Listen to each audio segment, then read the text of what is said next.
First, humiliation, threats and brutal beatings. That's how some of those on board a Syria-bound plane described the welcome they received in Turkey. F-16 fighter jets were scrambled to ground the Moscow-Damascus flight. It was carrying over 30 passengers, including small children. More details now from RT's Medina Kochnova. The plane has finally reached its destination and landed in Damascus. But before that, just a few hours ago, we managed to speak directly to those people on board. People sounded very scared and very frightened. They were intimidated and even received threats. Here are some comments that we managed to receive when they were on board at the Ankara airport on what they had to go through. The plane has been surrounded by people in masks. They seized all the cargo on board. 4 people have been beaten up, 2 crew and 2 passengers.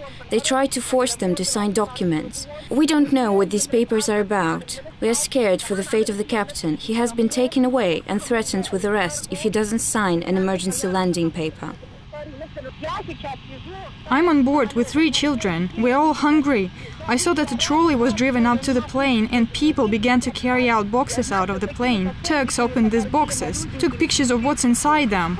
We all saw what was inside. There was no weaponry at all. Oh my God, it was obvious even for my child. They were full of some paperwork. It is a lie about the weapons.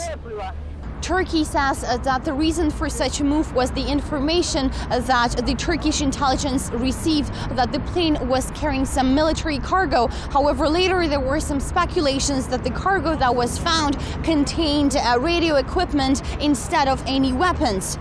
Meanwhile, this Syrian air passenger plane was carrying 37 people on board, and among them were small children. Also, according to the reports, 17 were Russians. As soon as this plane crossed the Turkish border, Turkish F-16 fighter jets forced the plane to land, and after the search that lasted for more than 9 hours, the cargo was confiscated by the Turkish security forces. Meanwhile, the director for the Syria Civil Aviation Agency says that this whole search underwent in a breach of international regulations and also violates the Convention on International Civil Aviation. As I said before, the plane has finally reached its destination and landed at Damascus airport.